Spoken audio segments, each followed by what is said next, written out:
Hello, welcome to Gardener's World. I'm trimming back this lavender hedge because it's finished flowering, which is actually very early because of the heat this year. The scent is still amazing. As I'm cutting, this lavender fragrance is clouding around me. But the problem with lavender is that you can't cut back into old wood, or at least not safely. So therefore, you keep leaving a little bit of new growth, and it gets bigger and bigger and baggier and saggier. And you can see you've got these woody bits here, and they're very brittle, and they do not regenerate.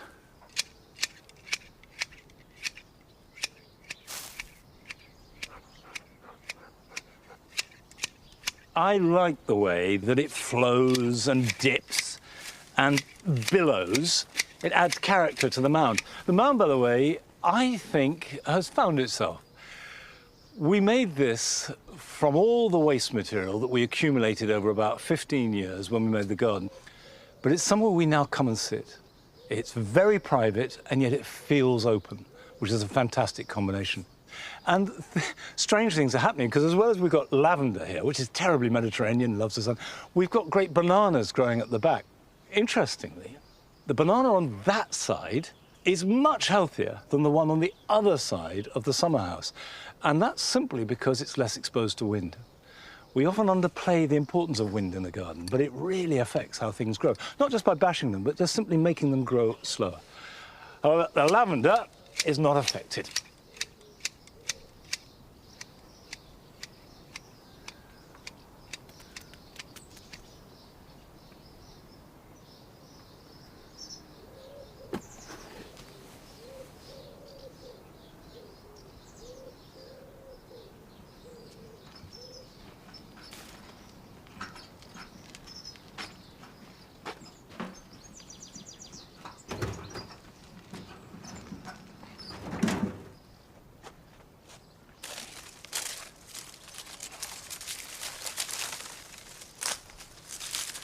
These are opium poppies, and you can see that most of them have got little slits all the way around, and that has been caused by birds.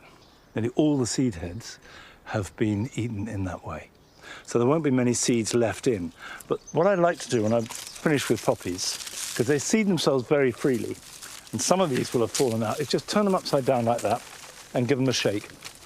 And any seeds that are left behind will fall to the ground, and they will germinate next spring. Having cleared the poppies, what I've got now is an empty space in the border. And it's not too late to go to the garden centre, see something in full flower, which is not normally the best way to buy plants, bring it home and put it in the ground. It won't grow a great deal between now and the end of the flowering season, but it will add a hit of colour, and next year give you a bigger, better display. So I have been shopping, and what I've got here are some heleniums and Nephofia, but we'll start with the heleniums. This is one of the most famous of all heleniums. This is Moorheim Beauty. It's got the most incredible marmalade-y colour that really sings out at this time of year. So I'm going to pop this in a group. And behind it, I'm going to put a Nephofia. This is Mango Popsicle. It's a really good orange. It's because it's flushed with yellow, and that gives it depth.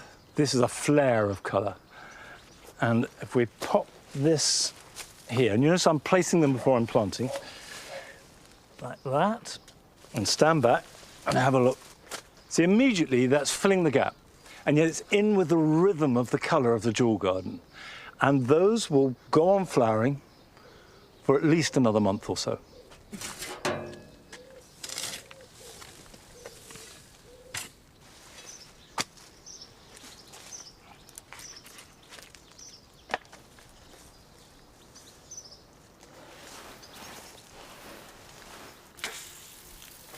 Whatever you plant this time of year, even if the weather turns wet, give it a really good soak, because the ground is bone dry.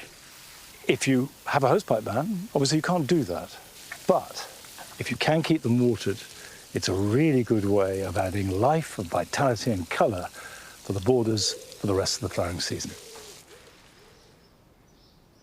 Now, from the mid-1980s to the mid-1990s, Gardener's World came from Barnsdale in Rutland. Barnsdale, of course, was owned by Jeff Hamilton, and he was the main presenter, the nation's head gardener, and a much-loved person. Adam had the good fortune to work for Jeff when he was a young man. And a few weeks ago, he went back.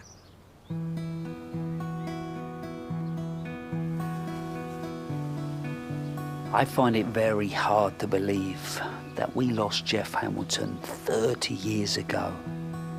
And for me, it's a moment to stop and reflect. He had such an influence on me as a gardener. I'm 21 years old. I get a job at Barnsdale Gardens for the great man. If one person set a moral compass as to how I was going to garden for the rest of my life, it has to be Jeff.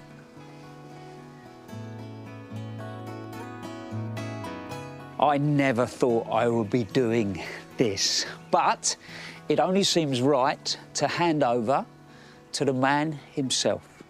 Hello, and welcome to the first of a new series of Gardener's World and the beginning of a new gardening season. All very exciting stuff.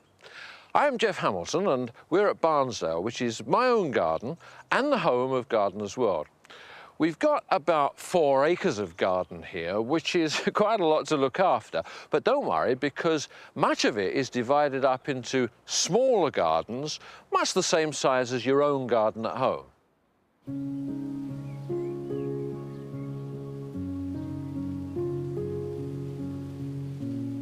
Really, when you think back, it wasn't just about new gardens. It was Jeff, the man, the gardener. You have to remember who he followed. Percy Thrower, the jacket, the tie. It was that generation that came out of the war. Use of chemicals, control, ultimately putting food on the table. And then this fellow rocks up, jeans, scruffy old jumper, shirt, and says, I've got a different way of doing this.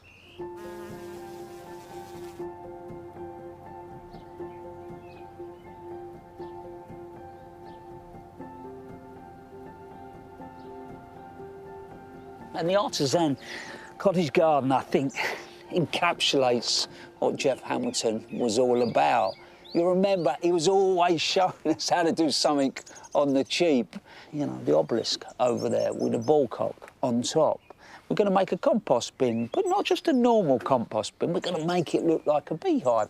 So it was practical, but it also looked good. But it didn't just stop at making things. A garden like this, everything had to be propagated on the cheap. So either seeds, cuttings, he loved it. If ever you see me wandering around the garden with a polythene bag in one hand, a knife in the other, and a glint in my eye, then you can guarantee I'm after cuttings.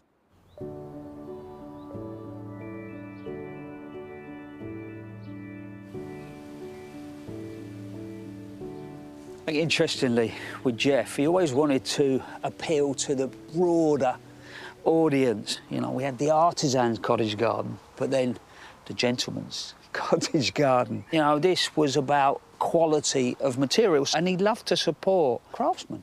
So here, these were all handmade bricks, and I cut every single one of those bricks and all these pots in the middle to create this ring. The arbour there, you know, that was solid hardwood timber. So it had that idea of quality. Now, one thing that strikes me about Jeff as I've got older is that he was always curious about the world.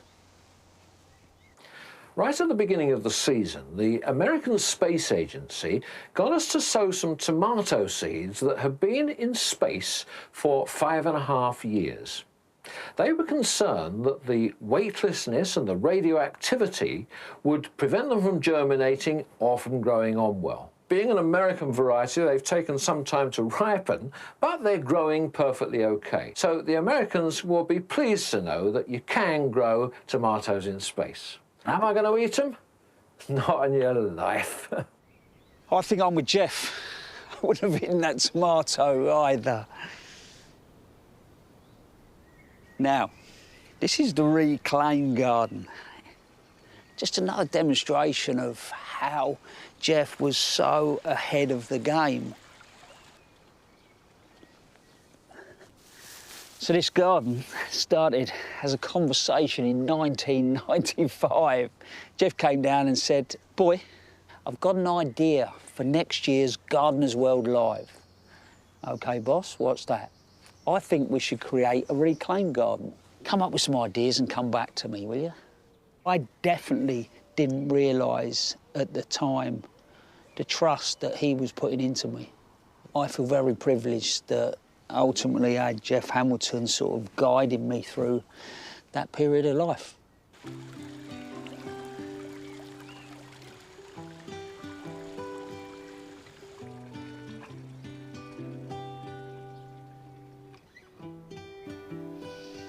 I can remember building this garden at the show and then Jeff turning up just as we got our award, which was Best in Show. And he was chuffed to pieces. And again, so trusting, isn't it?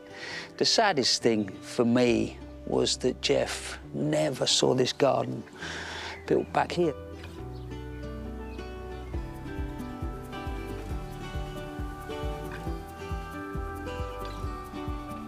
Today, one of his sons, Nick, carries on the legacy and passion for the garden.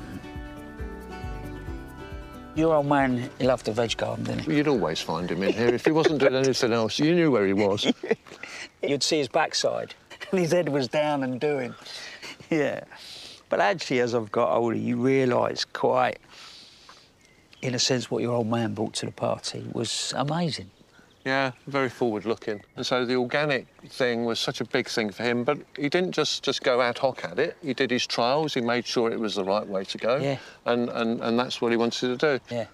And I mean, you could say the same about peat as well. And the peat-free. It was really important to him. Yeah, absolutely. But the research he did beforehand to understand what the peat bogs did and why they should be saved. And of course, it was important, therefore, to find something alternative to use. Yeah. I mean, he was the first person that really sat me down and explained to me the loss of wildflower meadows and what that actually meant.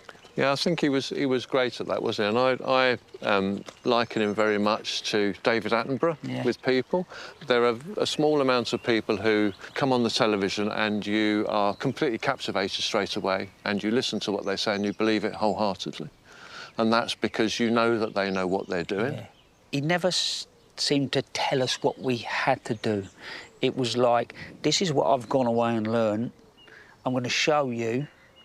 It might be an idea if you have a go. Yeah, and that was always the encouraging way, wasn't it? Just follow me. I've tried it and it works. Come with me. Yeah, brilliant.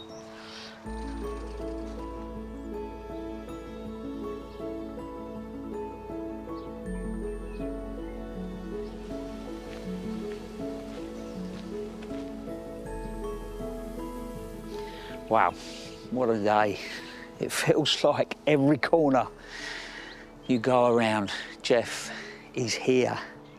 If you ever watched him when he was at the helm of Gardeners World, you will recognise that alkathene pipe in front of me.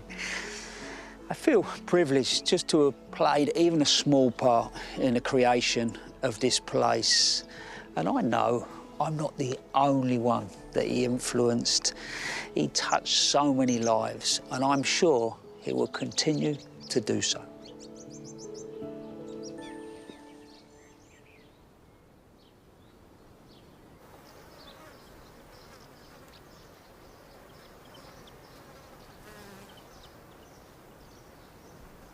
Jeff died suddenly and far too soon, 30 years ago. And he's still much missed. However, I'm delighted to say that I've been able to take part in a celebration of Jeff's life and work, which will be on BBC4 tomorrow night.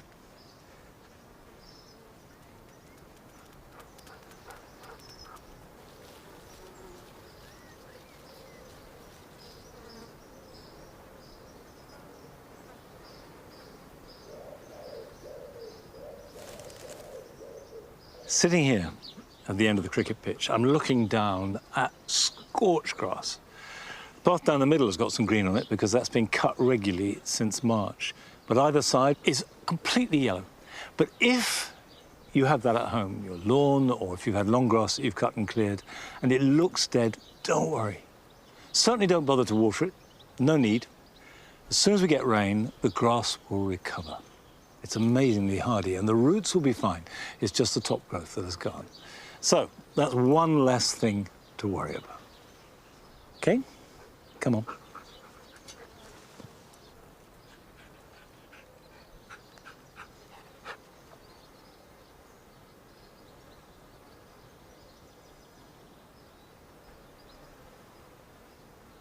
These very hot summer days we're having are not bad news for everything. Some plants, like tomatoes, are loving it. As long as they get enough water, they will thrive in really hot weather. And for years, I either didn't grow tomatoes outside or did so as an afterthought, because here at Longmeadow, it was too wet, too cold. They'd grow, but they wouldn't ripen properly. But now that we're getting much hotter summers, outdoor tomatoes become a really viable option. So these are doing well. These are Gardener's Delight. I put these in the ground at the end of May, after the last frost, and other than watering them occasionally and keeping them tied up, I've done very little. What I have done is pinch out the side shoots, so that can come out like that, and that one can come out too. The reason why you pinch out side shoots, by the way, is that they are taking energy and strength from the cordon and from the tomatoes that are being produced. If you just focus on the cordon, then you'll get a better crop. Make sure they're tied securely.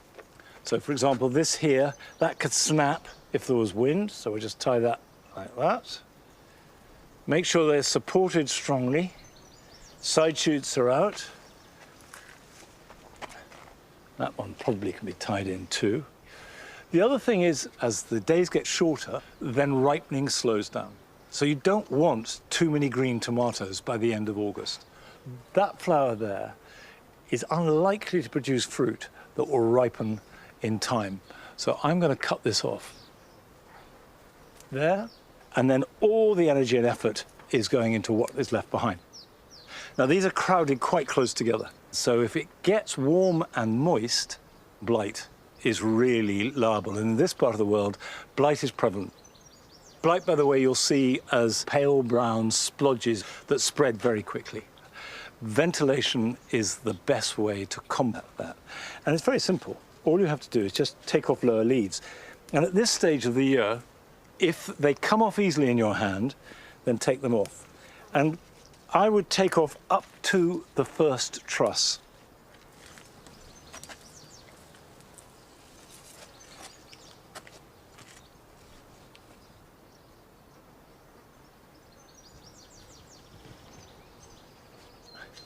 Now, these are the same variety, Gardener's Delight, and you can see they are starting to ripen, not dramatically more than outside, because it's been such a hot year. But if it had been a cool summer, these would be way ahead. Now, I want to show you something straight away, because this is a problem you tend to get more in greenhouses than you do outside. This is blossom end rot. Blossom end rot is a result of the plant not having enough calcium. And the calcium is in the soil, but it's locked up. The plant can't access it. And the reason for that is either too much water or too little. Although increasingly, I'm thinking that too little is the real cause. I'm really learning an awful lot this year about this, because it's got up to 45 degrees in this greenhouse in the very hot weather we've had. So these plants need much more water than I'm used to giving them. So for tomatoes, which I always considered to be the chief crop of my greenhouse, I now actually think that if this weather continues, this climate continues, you don't need a greenhouse to grow tomatoes. You can grow them outside just as well. Now, Sharon Preddy has created a truly exotic, tropical space in her garden at Seven Sisters near the Brecon Beacons. I love gardening. Always have gardened since I was a child. I had my own little border then, and I think that kicked it off. Welcome to my garden. As you can see, it's a small front garden in a tropical theme. It's 9.5 by 11.5 metres. This is the Trachycarpus that started it all off. I'm Sharon. I live on the outskirts of the Brecon Beacons and I've lived here over 30 years. Around 28 years ago, I started the garden and it was just like a 1-foot border around grass. And then around 2018, the tropical style garden took off. This is a Scheffrula Taiwaniana, and it looks like an umbrella tree that you grow in the house. It's got a lovely palmate leaf. It's evergreen. It likes the shade and it prefers a bit drier rather than wet soil. It loves living in Wales and I love it. My inspiration came from travelling on holidays. I saw that there was more to gardening, different styles sort of thing. Bigger leaves, the palms, tropical sort of look, and recreated it in Wales. My garden's a Balinese style garden. I do like the flowers, but my personal thing is the leaves.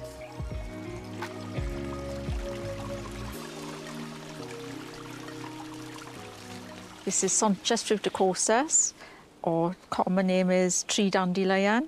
It's grown from seed. The first year I keep it indoors, and then the second year it gets planted out, protected for a year in the garden with just a bit of fleece through the worst of the winter. It has leaves like a dandelion, but on a massive scale. I don't like the flowers. They like a dandelion flower, bright yellow, so I do cut them off. But I love the leaves. One of my favourites is a Tetrapanax because of the shape and the size of the leaves. Planted that about 6 years ago. So that's huge now. I did protect it the first year or maybe 2 when it was small, and then it looks after itself now.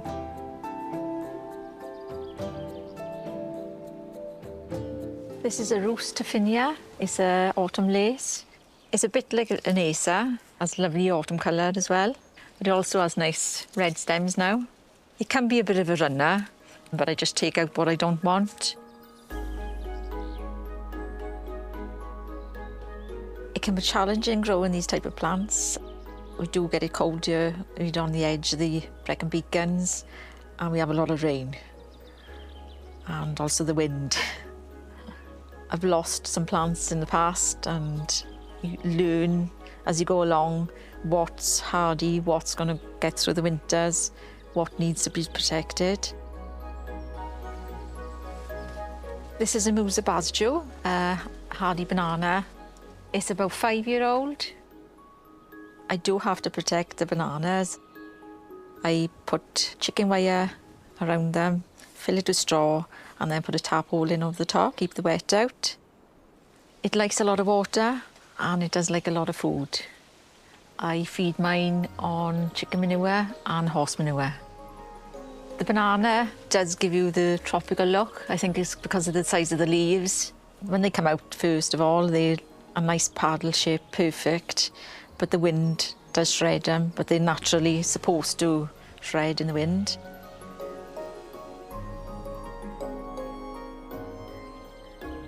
I get my plants from specialist nurseries, friends. We do a lot of swaps, a few cut-ins, but I'm limited for space for the cut-ins at the moment. Grow a lot of seeds.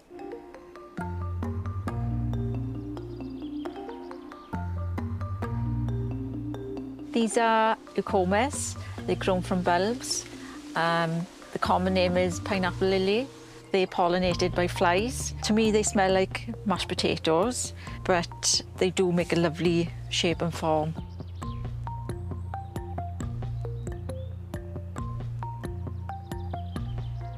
I like to try and grow the agaves and succulents in the pots so I can take them in through the winter. Hostas, I've got a bit of a thing for hostas. They don't do so good in the ground because of the slugs, but in the pots, they're great. The garden has become a bit of an obsession. I like the journey of it, do you know what I mean? Journey of gardening.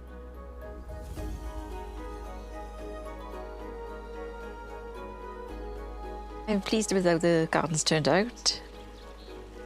It's a lot of work, but it's enjoyable work, and I wouldn't be without it.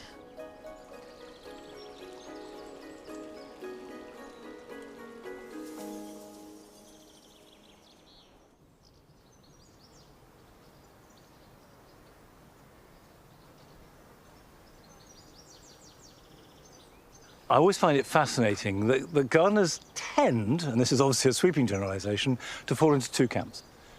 You either are those that try and make their gardens an idealised version of where they are. I mean, that's certainly what I've done in this garden.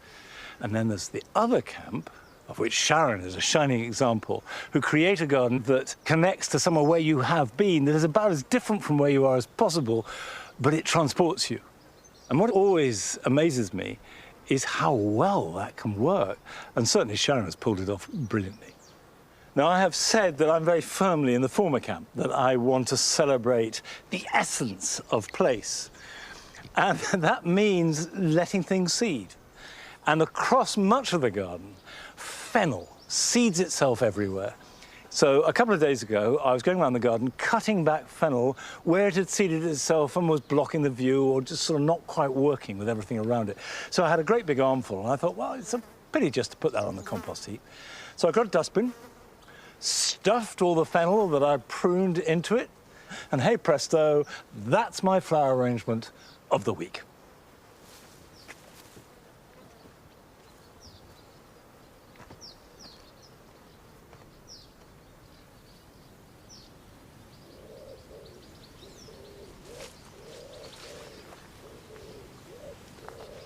I'm very happy with the way that the woodland garden has developed. I remember when I started this saying to you that I wanted to prove that shade need not be a problem. Too often we see shade as something we have to overcome, whether it's damp shade, dry shade, or deep shade. The whole point about this planting here is everything is in some sort of shade. And I have to say, this summer, it's been a joy. It's always just had that lovely, soft, dappled light. Green and fresh and cool.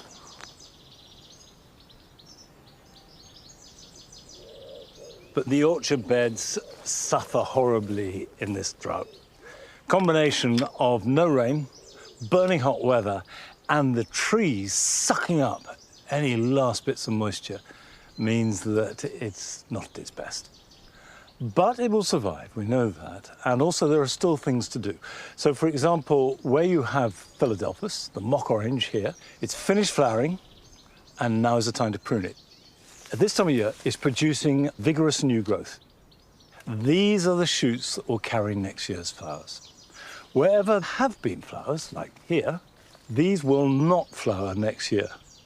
So, to thin out the plant and encourage new growth and extra vigor, I'm cutting back the older wood with its spent flowers, whilst leaving the new growth to carry next year's display. If you've got an older bush with a lot of old wood in the middle, it's a good idea at this stage to get down in there, and it's sometimes easier to do this with loppers than with secateurs, and take out the oldest stems from the base. Now, you don't want to do more than 1/3 of this. Take more than 1/3 and you're weakening the plant. But if you want to completely renew the plant, take out 1/3 every year for 3 years. And what you'll have is fresh growth with fresh vigor and more flowers. So, if I just take my loppers,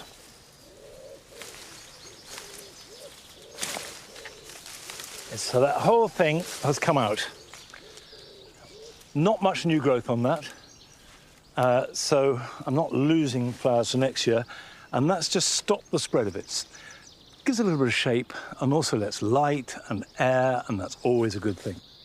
The Philadelphus copes with the drought, but obviously we get more growth and therefore potentially more flowers if we had rain.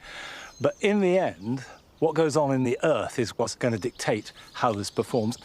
And Carol is making her second investigation into the unseen world of plant life and our gardens. And this week, she's looking at, to my mind, the most magical relationship of the lot between roots and soil.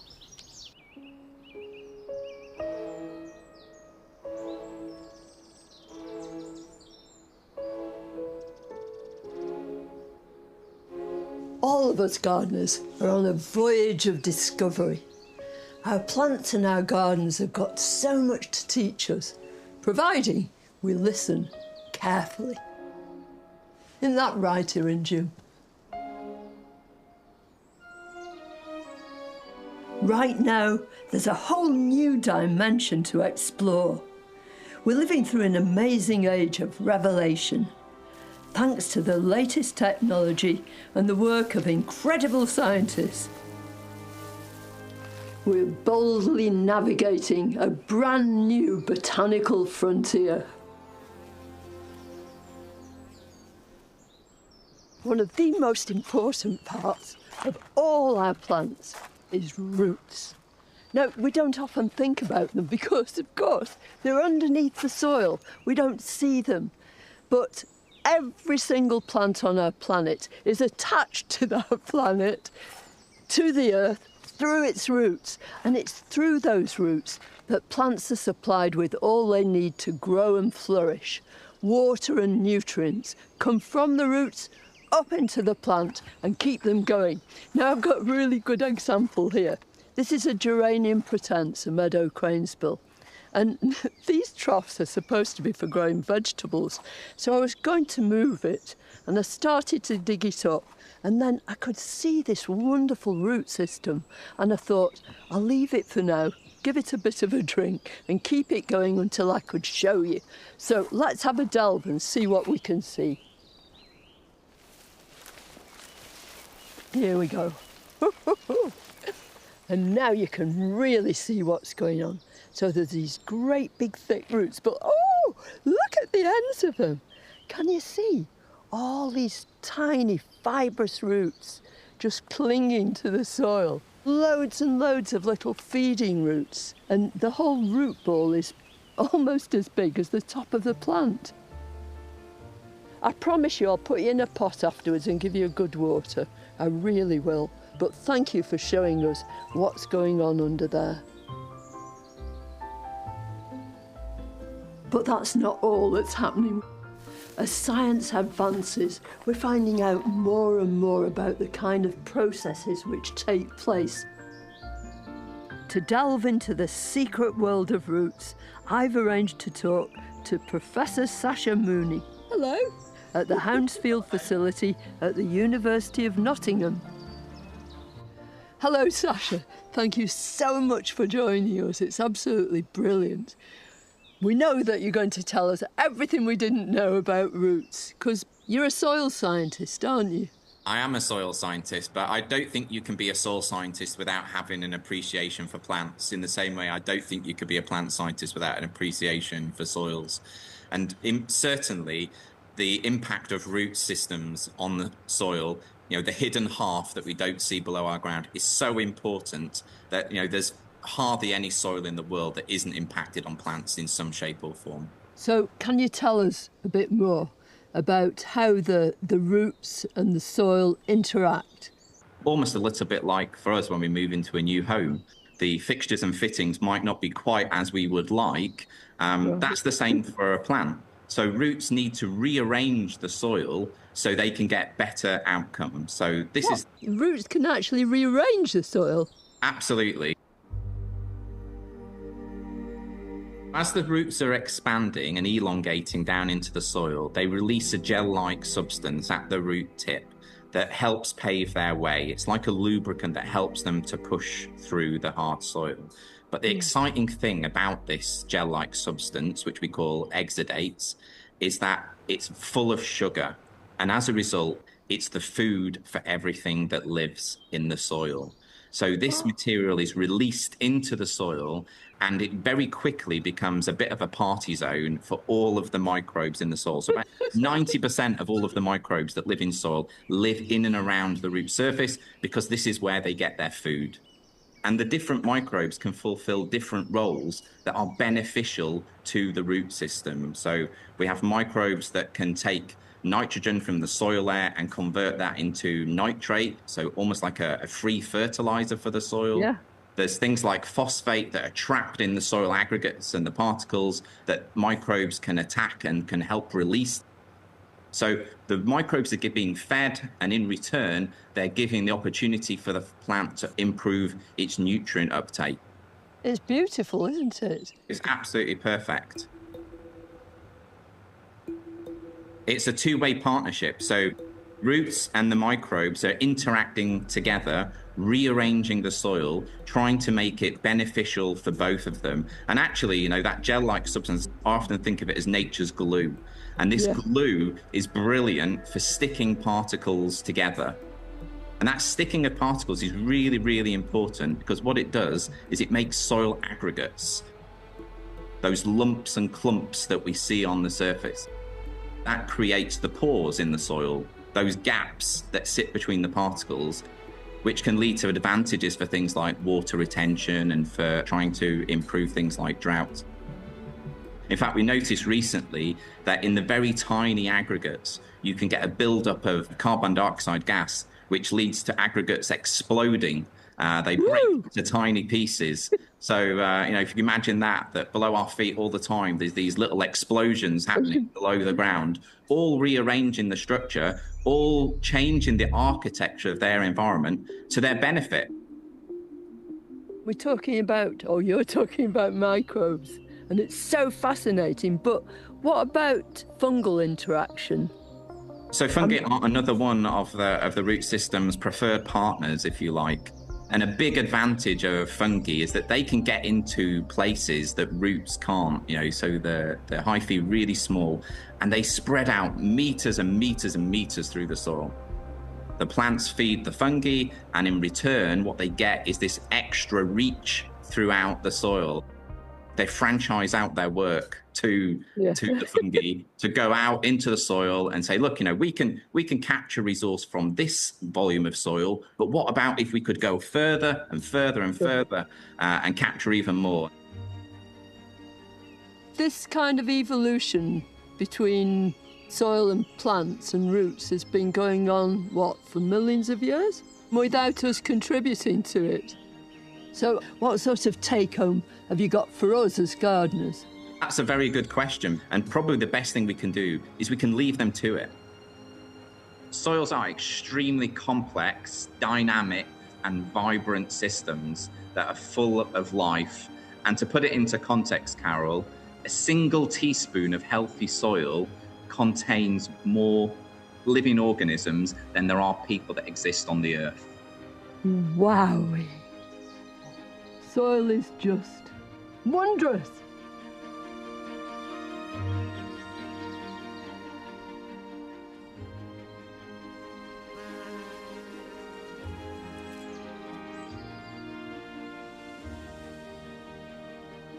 Wasn't that fascinating? All those things we've learnt about roots. For years, I mean 50 years or so, I've gardened this garden. I've admired my plants, beautiful foliage, gorgeous flowers. I mean, all of us are in close association with plants all the time, even if it's just the trees in the street when we walk into work. And yet, so much of what makes those plants be what they are is taking place right under the ground. And I just think it was wonderful to find all that out. But if we've learnt anything from that at all, don't dig. And honestly, the plants, especially through their roots, are going to do the rest. Just let them get on with it.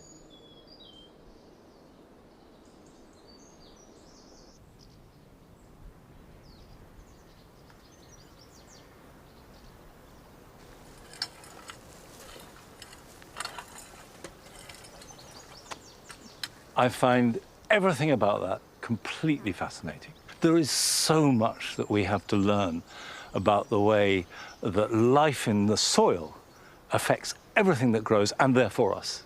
All you can do is just marvel at the work that's being done and how much there is to learn. Okay, enough of that. Back to practicalities. I've had legumes here, broad beans and peas, which, to be honest, suffered from the heat. And they weren't bad, but they weren't great. Cleared them, added a little bit of compost just to freshen up, and now I'm going to sow some turnips, which if we sow them now at the beginning of August, they'll be ready to harvest early October. I'm going to use this as a spacer and just draw a drill with the side of my hand. Right, this is purple top. The whole thing about turnips is they grow quite fast and you should eat them quite young. They're not a crop to sit in the ground. You need to sow as thinly as you can. In an ideal world, your average turnip is going to be the size of a small apple. So ideally, you will sow them each about 2 or 3 inches apart. There we go. Having done that, you need to cover them over. And the easiest way is just get your hand either side and just run it down the drill. And that forces soil over the top. We mark that, put that in. Now, the old-fashioned way, certainly when I was a child we always did, we didn't write labels, we just got the seed packet and stuck them over a stick like that. And that way we knew exactly what we had. I'm actually now going to sow some beetroot while I'm about it. This is chioggia. Now, beetroot is a crop that will be ready to harvest round about the same time as the turnips, sort of October-ish, but also, unlike the turnips, will sit in the ground for much longer. So if we don't eat them all up, we can keep harvesting them throughout winter and even into next spring. And of course, in spring, beetroot fresh leaves are wonderful to eat as salad. So, same principle. I wonder if I can do this without kneading. I can show you how to grow beetroot, but why would you grow it? Because you can buy beetroot anywhere. One, you can choose a whole range of beetroot that you certainly can't get from a shop. I've got a yellow beetroot. There are beetroots that are long, not necessarily round, others that are slightly flat, others that are perfectly ball-shaped. And, of course, you can eat them completely fresh. Well, all that, to me, is a really good reason to grow anything.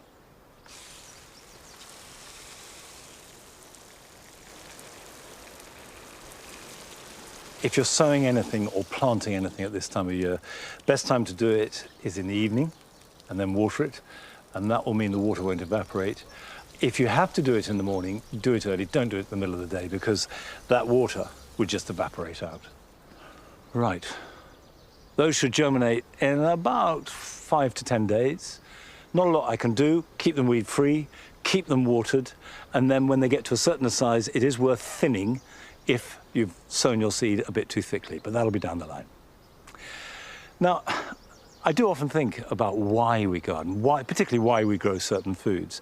But for some people, why they grow a certain plant is so blindingly obvious that they don't need to explain it and probably can't. It's a passion, it's an obsession.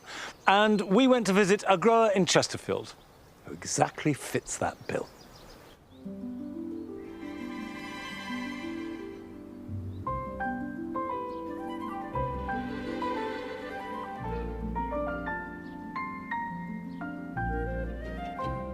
I used to grow quite a few veg and some flowers. The flowers took over, and that's all I grow now, just flowers. Gradually, the numbers increased from 500 to 1,000, and ultimately 2,400, but now we're down to 1,800, which is more reasonable. My name is Peter Farrow, and I live in northeast Derbyshire, and I have a passion for showing gladioli.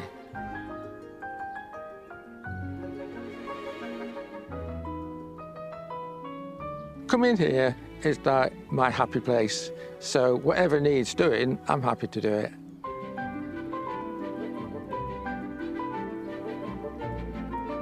They come in various sizes, the miniatures and small size, the mediums, the large, and then the giant. Here we can see the difference between the small flowered variety and the giant flowered variety. The smaller flowered are probably better for growing in the garden because they don't need staking, whereas the giant ones tend to be grown by the specialist because they get damaged by the wind and rain.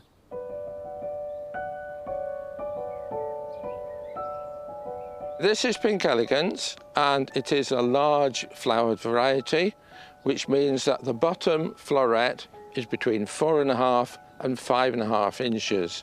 And this is a really nice gladiolus. The petals are a deep pink around the edges, going into a nice white throat.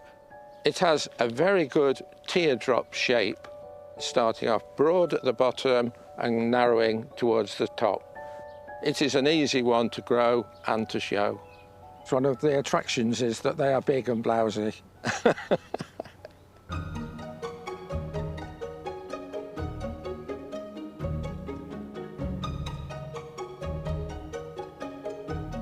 Gladioli are members of the iris family, and they have the special leaves, which are sword-shaped. Gladius means sword in Latin. Typically, you would have 7 leaves on a plant, and then the spike starts to come up. One of the things with gladioli is, if you want perfection, then there's perhaps a 1-day window when they are perfect. So to try and show as many as possible, you have to grow a lot. So I've got a succession of flowers. I started on May the 1st this year and went right through to nearly the end of May planting them. The secret to growing gladioli is in the preparation of the corms before planting. The first thing is to make sure that they've broken dormancy. When you buy the corms, then they have a papery covering on them. So you need to peel that off, put them in the light for at least 2 to 3 weeks, and then you'll get buds forming on top and root nodules underneath, and then dormancy will be broken. Quite a lot of people don't know that, and they plant them and they don't come up, simply because they are still dormant. They do like good drainage, so you can put grit or sand underneath them. They need a base dressing of fish blood and bone as they get started, and probably another dose later on, beginning of July. That should keep them going. If you want to use liquid feeds, then that's fine as well. Once they get going, then they do need regular watering. If it's a damp season, then you don't need to water them very much. As long as you follow basic rules, then they're fine. They're not a problem.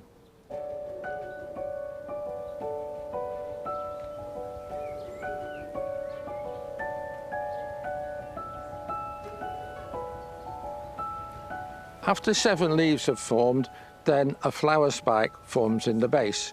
Once the spike has come up, then you put a cane in behind it, tie it in once, and then you keep putting more ties in as the spike develops. So throughout end of July through August, the main job is making sure the stems are straight. I might be here 2.5 hours in the morning, 2.5 hours in the afternoon, and still I come back the next day, and there are more waiting to be done. No, it's not boring, it's challenging.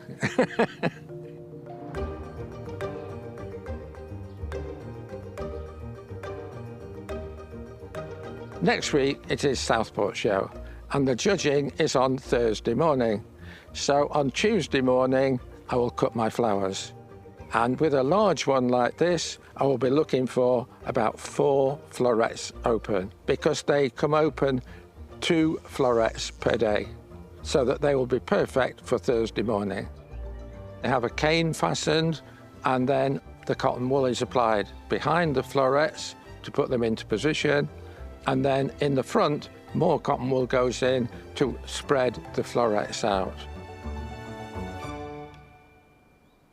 The flowers are transported to the show in the back of the car in florist boxes, and so by the time they get to the show they're in need of a drink. The cane is taken off the back and the flower supported by newspaper in the water. And then we look at how to dress it. That involves taking the cotton wool out and arranging the florets. And what we're looking for is the perfect teardrop shape. So we start at the bottom and work up so that you've got a nice overlapping set of florets. This is a good flower. Yeah, this would do well on the show bench. It's good size, good form. That would be in with a good chance of winning a prize. And I'm a qualified judge.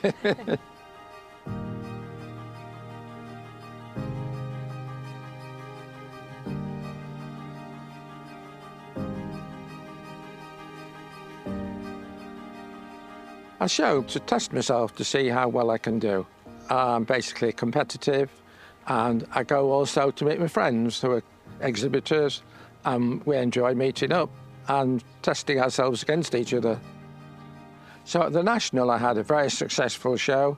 I won 6 first prizes out of 10, and I won the most points, giving me a beautiful trophy, which is made from solid silver, and it has pride of place at home. It's a great feeling. It makes me feel good.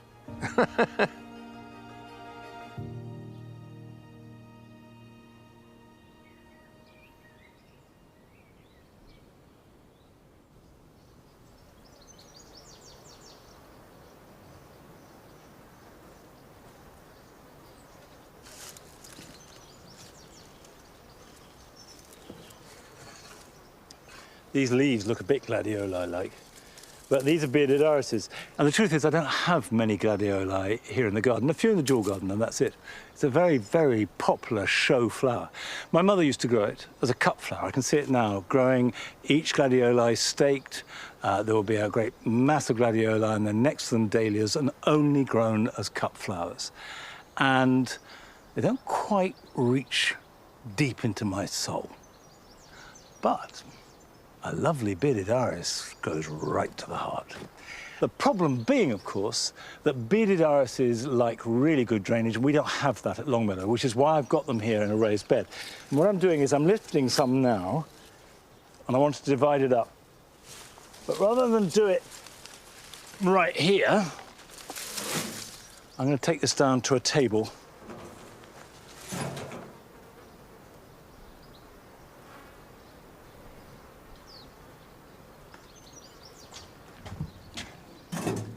Now, this is one clump. And the reason why I've dug them up, and you could dig up your bearded iris if they're forming clumps, is that they should be divided regularly. If you divide them up and replant them, you'll get renewed vigor and therefore more flowers next year and the year after. So, if I see if I can pull them apart, I will, because I don't want to cut the rhizome. There is the rhizome. These are the roots, and that's what's feeding it. And the rhizome is storing up the food for next year's flower. So the conventional advice is that should sit on the surface of the soil, so it gets full sun, and the expression always used is to bake. What we've experimented with was actually not putting this on the surface, but burying it an inch or two below the soil, because it can get too hot. You know, we're used to English summers where mid-20s, maybe late 20s if it's a very hot day, and we've had here temperatures of 36, 37, even reaching 38. That's really a lot hotter. So this is the experiment we've been doing, is to bury them. They're very healthy. I have to say it didn't flower tremendously well, but it was only the first year. So just trim it back. So trim the foliage back to at least half or a third. And what that will do is stop them rocking in the wind, because the roots won't have any purchase. And when you have roots like that, trim these back too. So you've got a nice compact root system, much reduced leaves, a good rhizome, strong rhizome. You've got these shoots coming off it. That will make a very healthy plant. You don't need to do this every year. You only need to do it when they get congested.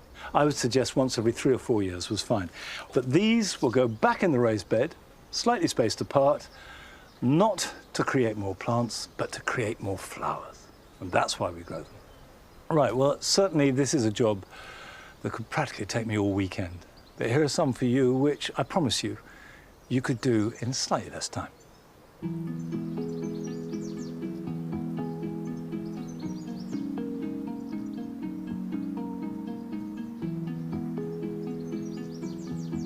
The flowers of Euphorbia coraceus wolfenii are magnificent in full display in spring, but they're over now, and they should be cut back. Don't just take off the flower heads, but follow the stem as low as you can and cut it off at the base. These can safely go on the compost heap, and the new growth will supply next year's display.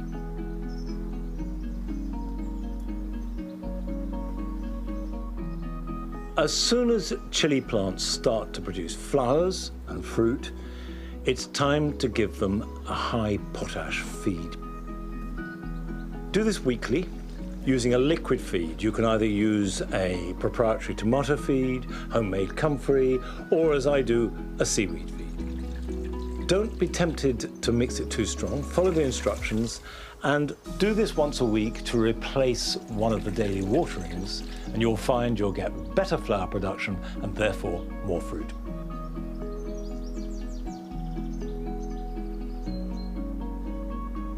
If you've got bare soil, you can slow down evaporation by putting on a mulch. It doesn't matter what you use as long as it's an organic material, but garden compost is ideal. Spread a layer between the plants, making sure you put it onto damp soil first, so water if necessary. And this will slow down evaporation, making more of that precious moisture available to the plants themselves.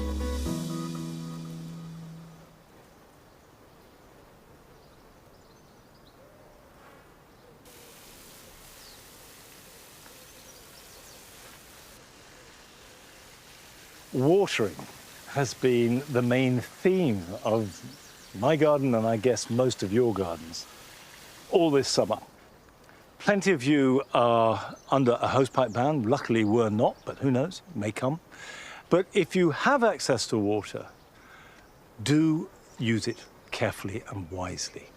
First of all, water the soil, not the plant. Never use a sprinkler. Never use a spray, because all that will do is wet the foliage, which will evaporate, won't reach the soil, the plant will get any benefit from it at all. So you want the water to go as deep as possible, and then the plant will go and find that water. Now, the deeper it is in the ground when it finds the water, the healthier it will be. So if and when you water, water long. And better to do that once a week than just give it a little bit of a water every other day.